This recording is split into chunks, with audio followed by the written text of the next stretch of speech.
Nesse vídeo aqui a gente decidiu analisar a carteira do Raul Sena, investidor sardinha, meu brother, que no vídeo recente comentou, né, sobre onde ele investiu em janeiro, qual a estratégia dele para 2025. E esse tipo de vídeo é muito legal, a gente começou a fazer aqui um quadro similar no canal. É legal também você ouvir opiniões de pessoas com outras estratégias, mas que seguem princípios muito parecidos de investimentos. Aqui nesse vídeo a gente vai te contar o que a gente faria igual, o que a gente faria diferente, por quê, conectando com a forma com que a gente toma decisões aqui no Clube do Valor. E quem vai guiar isso é o meu sócio, Felipe Almeida. Se você gostar do vídeo, deixa o dedo no like. E aí, Felipão, a bola tá contigo.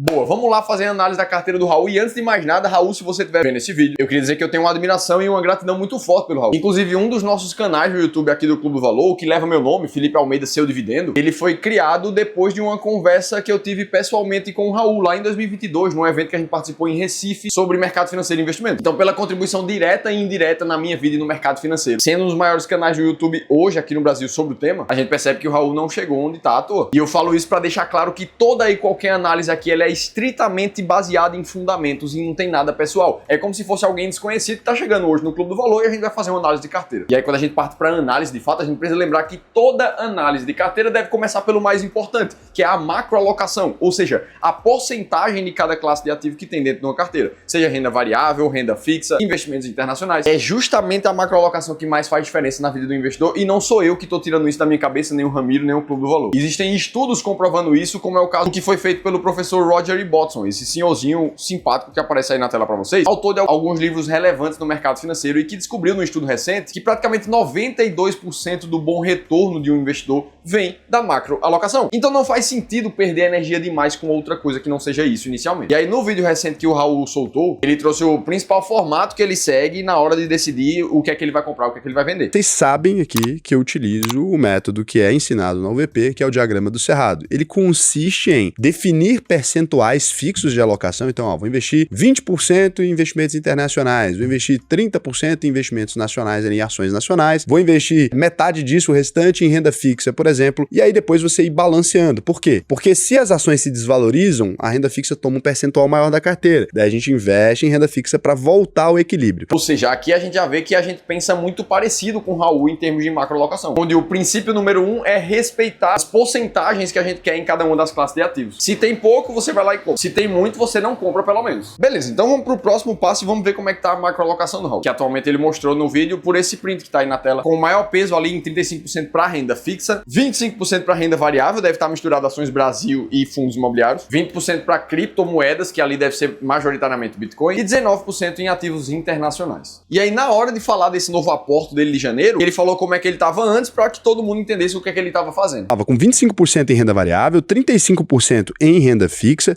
20% em moedas e 19% no exterior. A parte de cripto tá muito alta, a parte de renda variável tá abaixo do que eu gostaria de renda variável nacional, a parte de investimentos no exterior também está abaixo do que eu gostaria e diminuiu mais ainda porque eu fiz um aporte totalmente focado em renda variável no Brasil. Ou seja, a gente partiu de um ponto onde o Raul tava com uma estratégia um pouco desbalanceada em relação ao ideal. Só que como o próprio Raul não expôs qual é a alocação ideal alvo, ele tá buscando voltar, a gente não sabe quão desbalanceada está a carteira dele. Aqui no clube, o que a gente faz é testar incansavelmente os modelos que a gente chama de perfeito de alocação de carteira. Aqueles que visam combinar as proporções ideais de cada uma das classes de ativos para que você alcance o maior potencial de retorno com o menor risco possível. E é assim que a gente chega nos modelos de carteira como esse que eu apresento para vocês. Um modelo equilibrado para quem tem mais renda fixa na carteira. Passando por alguns modelos muito mais parecidos com o do Raul, que tem ali seus 25% em renda fixa, o resto em renda variável. E modelos ainda mais arrojados para quem quer 100% em renda variável na carteira. Ou seja, o investidor vai decidir qual é o modelo de carteira perfeita para ele e depois vai fazer os rebalanceamentos para voltar até ela. Beleza, entendemos até aqui. Agora, o fato é que fazer rebalanceamento, você tem basicamente dois caminhos de como realizar isso. E esse aqui é um dos principais conceitos quando a gente vai estudar gestão de portfólio de forma mais aprofundada. Buy and hold ou constant mix. Essas duas técnicas fazem você agir de forma diferente frente à sua carteira de investimentos. A principal diferença delas é que o constant mix, ele permite que você faça vendas de pequenas partes da sua carteira visando rebalancear e voltar para a tua alocação alta. Já o buy and hold, ele não vende nada. Ele basicamente vai fazendo novos aportes aportes naquelas partes que estão desbalanceadas da carteira, para assim, em algum momento, voltar para a alocação alta. Perceba que o objetivo das duas estratégias ele é o mesmo, voltar para a tua carteira ideal. Até porque, de novo, como o Roger Ibbotson falou, mais de 91% do teu bom retorno vai vir de uma boa carteira balanceada. E é por isso que, sabendo disso, aqui no Clube do Valor a gente usa o Constant Mix, enquanto o Raul ele usa a estratégia Buy and Hold para rebalancear a carteira dele, buscando não vender os ativos. Só que um dos grandes problemas do Buy and Hold, na nossa visão, é que quanto maior vai ficando o seu patrimônio, a dificuldade de rebalancear a tua carteira somente com novos aportes vai ficando cada vez maior. E assim, em boa parte do tempo, você abre mão da coisa mais importante, que é a alocação bem feita. Já no Constant Mix, você tem mais facilidade de manter a coisa mais importante rodando. E é óbvio que, na prática, você vai sempre preferir rebalancear a tua carteira com novos aportes, com dividendos que estão caindo de fundos imobiliários e de ações. Eventualmente, em algum momento, se precisar, você faz alguma venda pequena de outra parte da carteira para rebalancear. Felipe, mas então vocês acreditam que essa é a melhor forma de investir? Na verdade, seria muita irresponsabilidade se a gente ajudasse a investir mais de 3 bilhões de patrimônio dos nossos clientes de consultoria de gestão achando que dá certo fazer alguma coisa. A gente resolveu testar nos últimos mais de 20 anos em como é que esse tipo de estratégia performou. E o que a gente vê é que modelos de carteiras como a gente mostrou aqui tiveram uma performance 3 vezes maior do que o próprio índice Bovespa e mais de 2 vezes o CDI aqui no Brasil. Algumas carteiras trazendo retornos mais de 8% acima da inflação e de 15% ao ano nominalmente falando. Então beleza, aqui a gente viu que a gente e o Raul tem conceitos parecidos, mas formas de chegar nesse conceito um pouquinho diferente. Agora, quais são as ações que o Raul está investindo? Quais foram os aportes que ele escolheu fazer nesse mês de janeiro? Será que a gente escolheria as mesmas ações? Eu vou te mostrar isso no próximo passo. Mas uma verdade que a gente não pode negar é que o Raul ele é um profissional de investimento. Nesse estágio, com os maiores canais de YouTube sobre o tema aqui no Brasil. E eu tenho certeza absoluta que ele dedica boa parte do tempo dele, do passado e da atualidade, para estudar sobre ativos financeiros e estratégias de investimentos. Até pelo conhecimento que ele demonstra. Só que quando a gente vai para a vida real, o fato é que investir é para todo mundo e não somente para pessoas que entendem muito do mercado. E é por isso que aqui a gente defende a filosofia de estratégias sistemáticas de investimentos. Aquelas que tiram qualquer viés do que é que o Felipe acha, do que é que o Ramiro acha, do que é que o Clube do Valor ou o Raul acham que vai acontecer. Muito menos das projeções econômicas ou políticas para o Brasil. Um foco 100% em números, em dados, a gente toma as nossas decisões de investimentos. Visto isso, se você é uma pessoa física comum que está ali trabalhando todo dia, buscando se desenvolver no seu trabalho para ganhar cada vez mais e aportar cada vez mais na tua carteira de investimentos, que é o que mais importa no fim do dia, aí você não tem tempo nem expertise suficiente para se sentir 100% seguro na tua tomada de decisão da tua estratégia de investimentos, aí eu preciso te convidar para uma análise de carteira gratuita junto conosco aqui do clube. E aí a gente vai fazer um processo parecido com esse que a gente tá fazendo aqui do Raul. Pegar o teu portfólio, analisar o teu contexto, teus objetivos pessoais e ver se você tá investindo da melhor forma para alcançá-lo. Como essa sessão de 1 hora ela é 100% gratuita, você não tem absolutamente nada a perder, no mínimo uma segunda opinião de como é que você tá investindo hoje. Serve muito para as pessoas que estão desconfiadas, se o assessor de investimentos está fazendo a coisa certa. E aí para se inscrever é só fazer a leitura desse QR Code que vai estar aparecendo aqui na tela ou clicar no primeiro link da descrição do vídeo. Pô, beleza, vamos falar agora então da microalocação do Raul. Quais são os ativos que ele está selecionando ali dentro da carteira. E aí, para decidir o aporte dele, sabendo que ele precisava rebalancear, ele trouxe aqui a classe que ele ia investir. Então, eu estava procurando uma forma de equilibrar de novo, e aí eu vou mostrar os aportes que eu fiz hoje, especificamente hoje no dia 20/1, para vocês entenderem mais ou menos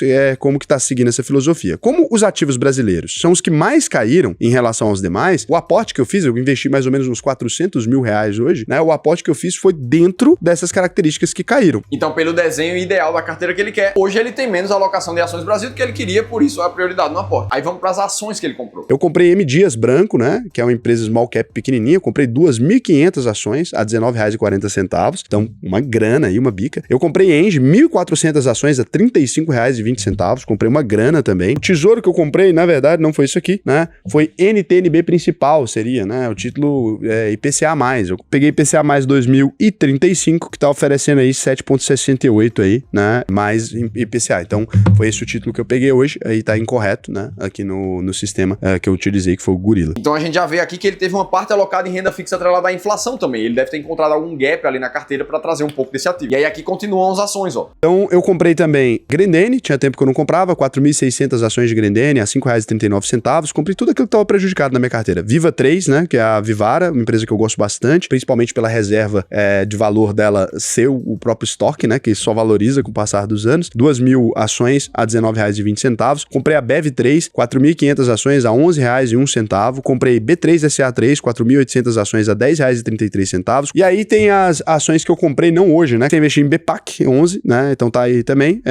Também não, já teve, eu já fiz o aviso, eu fiz até um vídeo sobre o investimento, a BTG Pactual. É a empresa que hoje é parceira aqui da UVP, então eu troquei todos os outros bancos que eu tinha na minha carteira somente por investimentos em BTG Pactual. não por fundamentos, né? Foi uma decisão completamente de não querer investir em empresas que estejam concorrendo comigo aqui. Então, foi uma decisão só emocional, você pode dizer assim. Então, tá aqui, BPAC, comprei mais 900 ações hoje, a R$ 30,47. Emidia 3 também, 400 ações a R$ 21,92. Teve alguns apostas também mais recentes também em fundos imobiliários, etc, que eu não vou entrar aqui. Então, a gente viu que o foco foi todo em ações do Brasil. E para eu te responder se a gente olharia para as mesmas ações que o Raul tá olhando, eu preciso antes te mostrar como é que o Raul escolhe as ações da carteira. A gente já trouxe um conteúdo aqui no passado mostrando um pouco dessa diferença. Primeira coisa que ele olha é se a empresa tem lucros consistentes. Olhar se a empresa tem lucros consistentes ou não, vai lá embaixo, aquela coisa. Vamos observar para ver se ela tem lucros consistentes há mais de 10 anos. Olha, beleza, eu olhei aqui, não tem nenhum prejuízo. Beleza, aí o próximo passo ele olha a dívida da empresa. Dívida líquida pelo EBITDA, vou olhar aqui, ó, dívida líquida pelo EBITDA tá em 0,59. Sempre pelo EBIT, né? Tá aqui em 0,66. Então, pouco endividada, tarará. Lucros consistentes, cara, a empresa é legal. E daqui pra frente ele parte pra uma análise mais qualitativa. Partir pra uma análise mais qualitativa e observar se ela cabe na sua carteira ou não. Por quê? Porque você precisa observar se você não tá posicionado demais naquele setor. O que acontece? Pra quem tem uma carteira de 10 ações e 5 já é banco, mesmo que for o melhor banco do mundo, faz sentido incluir na carteira? Não. Você tá ultra concentrado no setor. Se tiver um problema naquele setor específico, vai pro pau o seu dinheiro, né? Quando o primeiro aspecto da análise qualitativa é concentração setorial, não só na bolsa, quanto geograficamente falando também. Pra você que tá ultra concentrado num país, por exemplo, no Brasil, 95% da sua carteira tá no Brasil. Faz sentido acrescentar mais uma empresa nacional? É claro que não vai fazer sentido acrescentar mais uma empresa nacional. E aí, no fim das contas, fica a pergunta: qual ação é boa pra tua carteira? E a resposta é aquela que faz mais sentido com o teu contexto de vida e a tua análise pessoal. Que ação que é boa? É por isso que ninguém consegue responder essa pergunta sem ser você. Você precisa olhar ali a sua carteira, a sua análise e sua vida, né?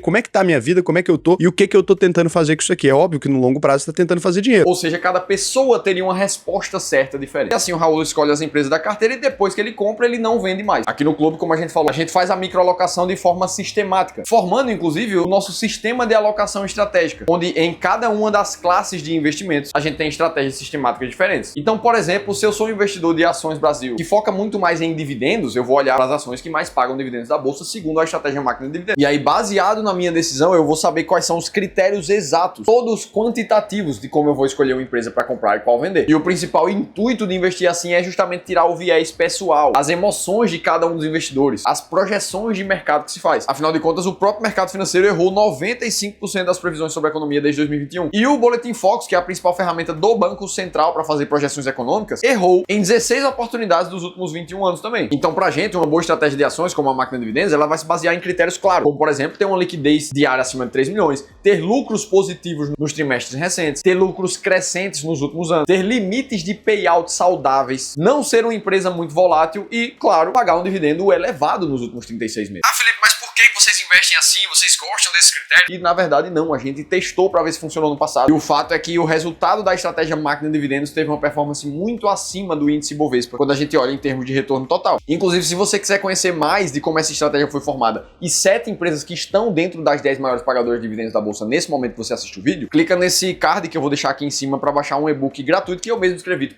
te contando tudo isso. Vai ter um link na descrição do vídeo pra você também. Então, fechando toda essa ideia, se o Raul fosse uma pessoa aleatória, o que é que a gente faria com ele? A gente buscaria sair dessa alocação que ele mostrou aqui pra essa outra alocação de forma mais clara e direta. E é claro que isso não seria feito do dia pra noite. Normalmente os investidores têm um período de transição pra ir comprando os ativos até chegar na carteira ideal. E aí quando a gente olha para as ações que o Raul comprou, algumas não fariam sentido segundo as nossas estratégias e algumas outras seriam mantidas. Vamos puxar como exemplo aqui o caso da Vivara, por exemplo. Que quando a gente busca entender se ela é uma ação barata ou uma ação cara, a gente vê ela na posição número 70 do ranking das ações mais baratas da bolsa, o que mostra que ela está longe das 20 mais baratas que entram na estratégia. E para quem busca investir em ações descontadas, a Vivara não seria o caso. Olhando para dividendos da Vivara, a gente vê também uma média de dividendos de menos de 1% nos últimos 5 anos, que também não faria sentido para dividendos. Vamos para outro caso, a M. Dias Branco. Essa está na posição número 67, mostrando que também é uma empresa muito cara no ranking das ações mais baratas da bolsa. E olhando para os dividendos, ela está com uma média ali de 2%, que também fica bem distante das ações que mais pagam dividendos da bolsa. Já algumas outras empresas têm algum match aqui de estratégias, como é o caso da Engie, que apesar de ser uma empresa cara nesse momento, na posição número 61 da estratégia das ações mais baratas, ela tá dentro das 10 maiores pagadoras de dividendos da bolsa, com uma média de mais de 7,6% no ponderado dos últimos 3 anos. Então, para quem tava buscando dividendos ali, a Engie vai fazer sentido nesse momento. Aí a gente olha para a Prio, que também tá na carteira do Raul. Essa está entre as 20 empresas mais baratas da bolsa desse momento, com um earn yield bem alto ali. Agora, para quem olha para dividendos, a Prio não seria o caso, uma vez que ela praticamente não pagou dividendos ali nos últimos 10 anos. E assim a gente vai chegando na estrutura clara do que é que a gente quer ter numa carteira de investimentos. Dito isso, a gente deu uma olhada geral de como é que o Raul investe, o que é que a gente faria em cima disso. Agora, se você quiser saber se a Taesa é uma ótima empresa ou uma cilada para esse ano 2025, aí você precisa assistir esse outro vídeo aqui que a gente contou tudo isso em detalhes. Eu vou estar te esperando por lá.